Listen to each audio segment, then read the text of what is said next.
ಬಿಜೆಪಿಯನ್ನ ಸೇರ್ಪಡೆಯಾಗಿ ಈ ತರ ಒಂದು ಹೇಳಿಕೆಯನ್ನು ಕೊಡುವುದು ಎಷ್ಟು ಮಟ್ಟಿಗೆ ಸರಿ ಅನ್ನೋದನ್ನ ನಾನು ಕೇಳ್ತೇನೆ. ಯಾವ ಅಧಿಕಾರದಿಂದ ನೀವು ಈ ತರ ಒಂದು ಹೇಳಿಕೆಯನ್ನ ಕೊಟ್ಟಿದ್ದೀರಾ?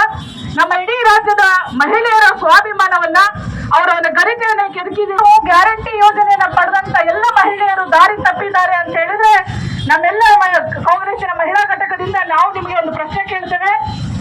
ನೀವು ನಿಮ್ಮ ಮನೆಯ ಹೆಣ್ಣು ಮಕ್ಕಳಿಗೆ ಎಲ್ಲ ಸೌಲಭ್ಯವನ್ನು ಕೊಟ್ಟಿದ್ದೀರಾ? ಅವರು ಎಷ್ಟು ಮಟ್ಟಿಗೆ ದಾರಿ ತಪ್ಪಿದ್ದಾರೆ ಅನ್ನೋದನ್ನ ನಮಗೆ ಹೇಳ್ಬೇಕು ನೀವು.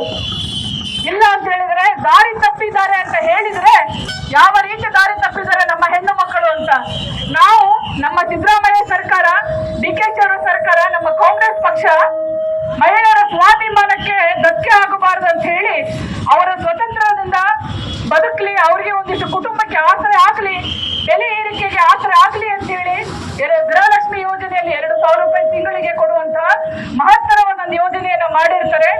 ಇದನ್ನ ನೀವು ನಿಮ್ಮ ರಾಜಕೀಯ ದಾಹವನ್ನ ತೀರ್ಸ್ಕೊಳ್ಳಕ್ಕೆ ಅಥವಾ ಈ ತರ ಹೇಳಿಕೆ ಕೊಟ್ಟಿದ್ದು ನಾವು ಖಂಡನೀಯ ಅಂತ ಹೇಳ್ತೇವೆ. ಆ ನಿಟ್ಟಿನಲ್ಲಿ ನೀವು ತಕ್ಷಣಕ್ಕೆ ಇಡೀ ರಾಜ್ಯದ ಮಹಿಳೆಯರಿಗೆ ಕ್ಷಮಾಪಣೆಯನ್ನ ಕೇಳಲೇಬೇಕು. 354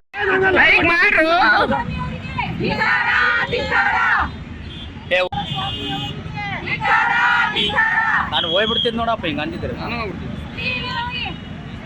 ಹೇಳಿ ನಿಮಗೆ ಕಾಂಗ್ರೆಸ್ ಗ್ಯಾರಂಟಿಯಿಂದ ದಾರಿ ತಪ್ಪಿದಿರಿ ಅಂತ ಆವಾಗ ನೀವು ಪಕ್ಷದಿಂದ ನೆಮ್ಮದಿಯಿಂದ ಕೆಳಗಿಳಿತೀರ ನೋಡೋಣ.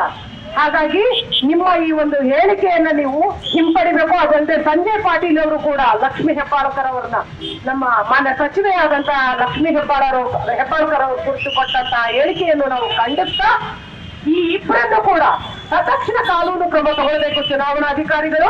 ಯಾಕಂದ್ರೆ ಸಾಮಾನ್ಯರಿಗೊಂದು ಕಾನೂನು, ಮಾಜಿ ಮುಖ್ಯಮಂತ್ರಿಗಳೊಂದು ಕಾನೂನು ಬೇರೆ ಇರೋದಿಲ್ಲ.